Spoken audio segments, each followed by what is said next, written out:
Transfiguration. It's kind of a funny word, isn't it?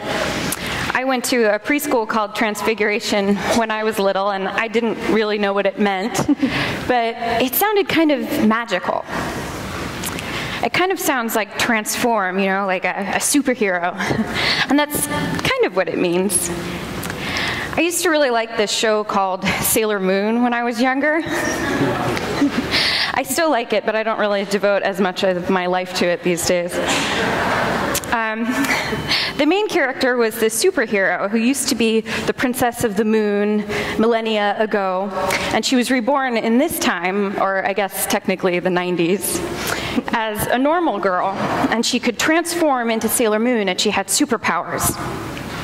And she had this really cool transformation that was with ribbons flying everywhere and feathers and stuff. It was really cool. And I would spend a whole bunch of time downloading little GIFs or GIFs or however you say it on the internet of little movies basically of her transforming.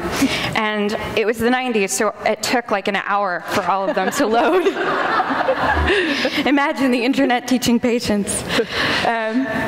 But there was something really magical about watching that moment of transformation.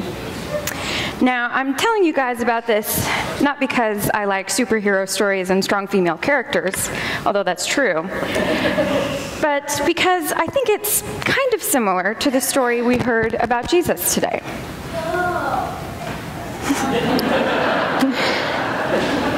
Jesus kind of does this magical transformation. And we call it a transfiguration because there's something really special about it. The story says, like we acted out today, that Jesus' clothes became dazzling white, and he seemed to glow and become very holy. And unlike superheroes that sometimes transform into muscles and capes, Jesus transforms into something more spiritual. He changes in a way that seems to make him radiate holiness. I don't know if you've ever been around someone like that, but it feels very special. Now, I just got back from the Holy Land a couple weeks ago, so I got to go to many of the places that Jesus went in his lifetime. And one of the places that I went was called Mount Tabor, and which is where the Transfiguration story is supposed to have happened. And you can see on the front of your bulletin a picture from the top of that mountain. And maybe you can get an idea of how beautiful it is there. And at the top of this mountain is a church called, you guessed it, the Church of the Transfiguration. And the church is built on top of the remains of an older church, like many churches in the Holy Land are. And there's a big, beautiful room with high ceilings and beautiful art. And on either side of the chapel, in the back, there are two smaller chapels, one for Elijah and one for Moses. And there are big paintings of Elijah and Moses in them on the top of the domes. And the church is built kind of how Peter wanted to build dwellings in the story that we read today. There's a spot for Jesus, a spot for Moses, and a spot for Elijah. And the floors in the church are really old. They're from before the year 427, which is crazy for me. That's more than 1,589 years ago. I did the math. You're welcome.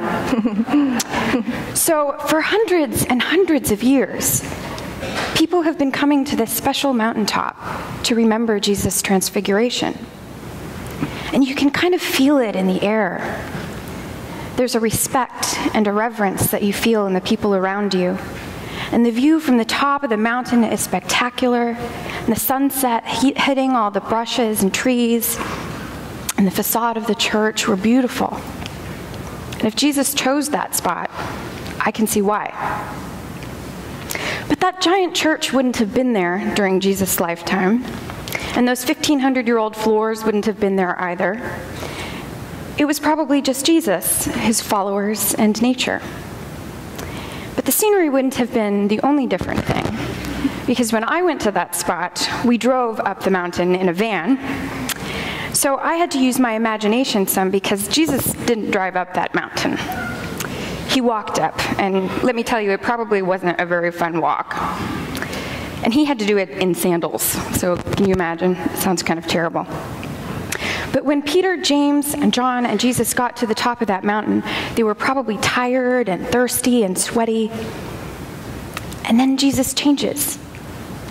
He radiates holiness. And Moses and Elijah show up. It's kind of this crazy story. I kind of imagine the end of Return of the Jedi, when Anakin, Obi-Wan, and Yoda show up. But unlike Return of the Jedi, when Moses and Elijah show up, Peter, John, and James get pretty confused. Peter wants to make Moses, Elijah, and Jesus places to sleep. He thinks they're all going to hang out and have a sleepover, I guess. And we can't blame Jesus' followers for being confused, though, because the story is kind of confusing. When I went to the Church of the Transfiguration, nothing quite so confusing happened to me. But something changed. When I read Bible stories like the one that we're talking about today, I don't think of them the way that my parents or grandparents thought of them. We're from different Christian traditions, but we're also from different times, and some of my grandparents are from different places too. But one of the wonderful things about religion is how it connects us to generations past. When Jesus went to Mount Tabor, he had an experience. Something happened there that connected him in a new way to his ancestors. When I went to the Holy Land, I felt manifest an intense connection to my ancestors too.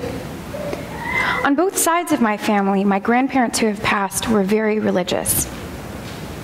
I remember talking with my Grammy about how she wanted to go to the Holy Land, but she never got to during her lifetime.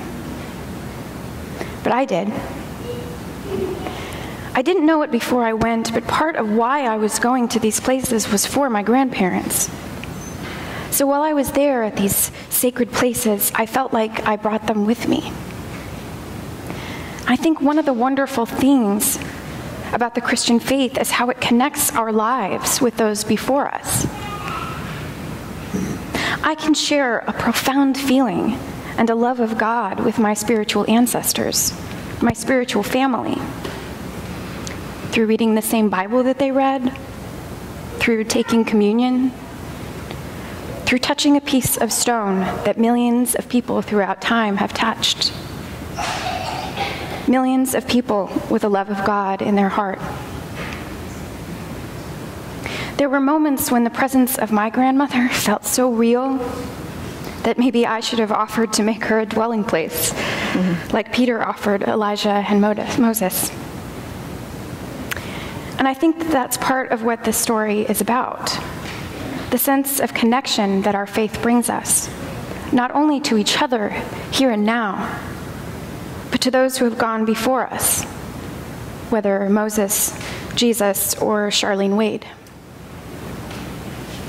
But while this story is about connection, I also think that it's about change. And our first through third graders did a great job of figuring that out when they helped plan our worship today in the gathering words. Something changes about Jesus in this story.